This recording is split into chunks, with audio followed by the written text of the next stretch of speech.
Good morning प्यारे बच्चों, सभी को नमस्कार। मैं डॉक्टर हेमचंद जोशी, राजकीय उच्चतर माध्यमिक विद्यालय धनियान। आज हम फिर से उपस्थित हैं आपके सामने। अभी हम हैं कक्षा 9 की संधि प्रकरण के साथ।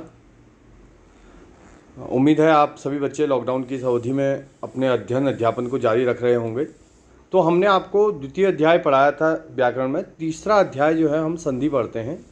संधि किसे बोलते हैं? जोड़ने को। व्याकरण के संदर्भ में अगर हम संधि का अर्थ देखते हैं तो वर्ण विकार कहा जाता है संधि। यह दो वर्ण विधि है। दो या दो पदों से अधिक जब वर्ण आपस में मिलते हैं तो व्यवधान रहित सामीप्य, अर्थात जब बीच में दोनों वर्णों के बीच में कुछ नहीं रहता है, दोनों वर्ण आपस में मिल जाते हैं तो उसे हम संधि कहते हैं। देखिए, आप इस स्क्रीन पर देख रहे होंगे। जैसे उदाहरण में दिया गया है, यथा विद्या धन आलयः विद्यालयः।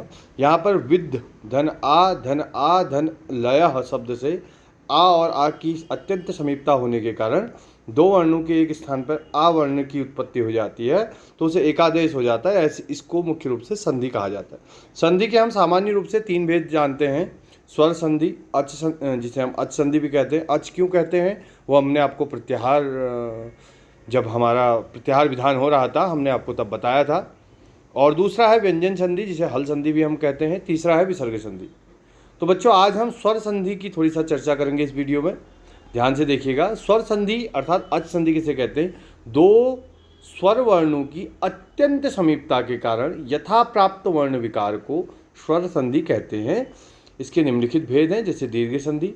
दो स्वर समझ गए ना आप, जैसे ओ धन ओ बराबर आ हो जाता है, ओ धन ई बराबर ए हो जाता है, औ धन ए बराबर आई हो जाता है। इस प्रकार जब वर्ण परिवर्तित हो जाते हैं तो उसे हम संधि कहते हैं। देखिएगा एक बार स्वर संधि को फिर से हम स्वर संधि, पहले हमने संधि के भेद किए। तीन भेद सामान्य रूप से हैं, वैसे 5 भेद होते हैं क्योंकि आप छोटी कक्षा के बच्चे हैं, इसलिए आपको 3 भेद ही पढ़ाए जाएंगे। 3 भेद कौन कौन से हैं? स्वर संधि, व्यंजन संधि और विसर्ग संधि। अब अभी हम स्वर संधि की बातें कर रहे हैं। स्वर संधि में अच संधि। अच संधि का जो मुख्य भेद है वो कौन है? दीर्घ संधि। दीर्घ संधि का जो सूत्र होता है वो होता है अकह सवर्णे दीर्घ। बहुत सरल है अगर आप इसे समझने का प्रयास करेंगे। अकह का मतलब होता है अक। अक क्या है? एक प्रत्याहार है। जैसा आपको हमने बताया है पिछले प्रत्याहार वर्णन में, हमने आपको दूसरे अध्याय में बताया था।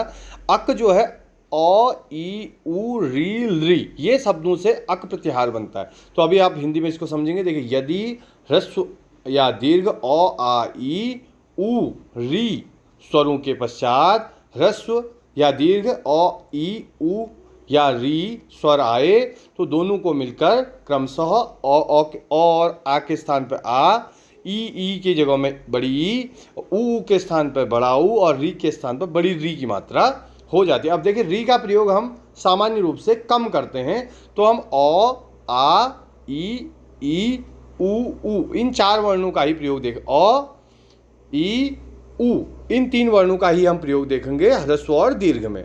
जैसे उदाहरणतः हम देखते हैं, ओ और आ धन मिलने से आ हो जाता है, आ और आ मिलने से भी आ ही रहता है, उ और उ मिलने से बड़ा उ हो जाता है, बड़ा उ और छोटा उ मतलब समझ रहे हैं आप? अगर ये वर्ण, ये 3 वर्ण ओ ई और उ, ये ह्रस्व और दीर्घ रूप में अगर आप एक दूसरे के आमने सामने होंगे तब ये दीर्घ हो जाते हैं। जैसे उदाहरण में आप समझ जाएंगे, जैसे हम कहते हैं पुस्तक धन आलय हो। आप समझ पा रहे होंगे, पुस्तक ये जो शब्द है इसके अंत में क के पीछे ओ है। आप कहेंगे सर ओ कहाँ है? आपको ओ कैसे मिलेगा जब आप पुस्तक शब्द बोलेंगे? पुस्तक, ये जो क है, क में एक ओ छुपा हुआ है। हम क को बिना ओ की सहायता से नहीं बोल सकते हैं। आगे आलय है तो उसी का वर्ण है जो हमने कहा था। यहाँ पर मान लीजिए उ होता तो दीर्घ संधि नहीं होती। ये दीर्घ संधि कब होगी? जब उसी के जैसा वर्ण उसी के सामने हो। समझ पा रहे हैं बात को? अब देखिए दूसरा उदाहरण देखिए, देवधन आशीषः। अब हम इन दोनों को मिला के देखते हैं, पुस्तकालयः देवाशीषः। अब और आसानी से एक बार और उदाहरण एक आध हम और देखेंगे, इसको आपके समझ में और अच्छा आ जाएगा। जैसे हम देखते हैं दैत्य धन अरि। दैत्य शब्द के यौ में ओ है एक और उसके आगे ओ है। दोनों ओ और ओ मिल जाने से, इनकी संधि हो जाने से, इनकी दोस्ती हो जाने से ये आ का स्वरूप कर लेते हैं, दैत्यारी बन जाता है। चौधन अपि हम जब करते हैं तो चापी बन जाता है। विद्याधन अर्थी हम करते हैं विद्यार्थी बन जाता है।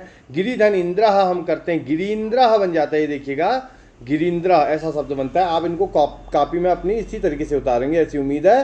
देखो कपिधन ईशः कपीशः, महीधन ईशः महिषः। अब देखते हैं नदी धन ईश नदीश, लक्ष्मी धन ईश्वर लक्ष्मीश्वर, सुधन उक्ति सूक्ति, भानुधन उदय भानुदय, पितृधन ऋणम पितृऋणम।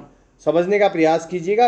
ये जो शब्द हैं ये आप जब भी कोई प्रतियोगी परीक्षा देंगे जहाँ हिंदी भाषा अनिवार्य होगी वहाँ आपको इन शब्दों को जरूर प्रश्नों के उत्तर में जाना जाएगा।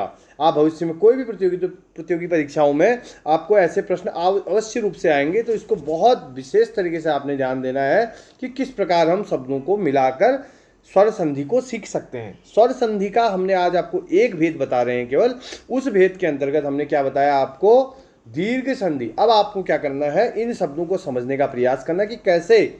बहुत सबसे आसान संधि ये है, लेकिन इसमें कई बार आप लोग गच्चा खा जाते हैं। जैसे अगर मान लीजिए यहाँ पर दैत्य का यौ में अगर अ नहीं होता और आगे अ होता तो आप मिला के से दैत्यारी नहीं कर सकते हैं। इसको तभी दैत्यारी होगा जब दैत्य यौ में जो अ है। अब हम कैसे पता करें कि यौ में अ है कि नहीं है? जब यौ में हलंत की मात्रा लगी हुई होती है तो अ पूरा नहीं होता है, तो दैत्य होता है केवल। वैसे इसका शुद्ध उच्चारण दैत्य है। तो इस प्रकार हम इसे देखते हैं। तो ये है स्वर संधि का एक भाग, दीर्घ संधि। अभी हम इसमें दूसरा भाग पढ़ेंगे, गुण संधि। दीर्घ संधि, सवर्ण दीर्घ संधि शायद आपके समझ में आई होगी। आप इन चीज़ों को एक बार समझिएगा। अ, ई, उ, ये तीन वर्ण हैं। इनका ह्रस्व या दीर्घ, अ का ह्रस्व क्या होता है? अ होता है। दीर्घ क्या होता है? आ होता है। ई का ह्रस्व क्या होता है? ई, दीर्घ बड़ी ई। मैंने काफ़ी बच्चे आप लोगों को अधिकतम छात्र इस संधि को समझते हैं। पुनः मैं इसका रिवीजन आपको करा रहा हूँ पाठ्यक्रमानुसार। तो आज हम इसी चीज़ को यहाँ पर समझेंगे। अब हम समझेंगे गुण संधि। गुण संधि को हम कैसे समझेंगे? गुण संधि क्या होता है? यदि अ या आ के बाद ई या ई आए तो दोनों के स्थान पर ए हो जाता है। इसी तरह यदि अ या आ के बाद उ या उ आए तो उनके स्थान पर ओ एक आदेश हो जाता है। और यदि अ या आ के बाद री आए तो दोनों के स्थान पर अर एक आदेश हो जाता है। तो ये आदेश होते हैं, ये गुण संधि के उदाहरण हैं। देखिएगा, जैसे हम जानते हैं जब हमने कहा अ के आगे अ आए तो क्या होगा? आ होगा। लेकिन अ के आगे अगर ई आ जाएगा तो क्या होगा? ए हो जाएगा। उपधन इंद्र उपेंद्र, देवधन इंद्र देवेंद्र, गणधन ईश गणेश। इस प्रकार इन शब्दों को आप समझिए एक बार। अगर अ के आगे कैसे अ के आने से आप इन शब्दों को इसी प्रकार लिखेंगे भी। वीडियो को आप यहाँ पर पॉज कर लीजिएगा, जो ये वीडियो आपको प्राप्त होगी इसको यहाँ पर आप रोकिएगा। उसके बाद आप इनको एक एक शब्दों को लिखेंगे, ठीक है। जैसे यथाधन उचितम, आगे अ था, आगे उससे आगे उ है तो ओ हो जाएगा। अगर अ और ई होगा ए हो जाएगा, अ और उ होगा ओ हो जाएगा। दो शब्द आपको समझने, ई और ओ। अ के आगे केवल आने पर, अगर ये किसी और के आगे आएंगे तो अगली संधि होगी। लेकिन अ के आगे अगर ई आएगा तो ए होगा, उ आएगा तो ओ होगा। तो ये थी दीर्घ संधि के दो भेद। अगली वीडियो में फिर मैं आपको कोई और संधि पढ़ाता हूँ। तब तक के लिए आप अपना ख्याल रखें। नमस्कार।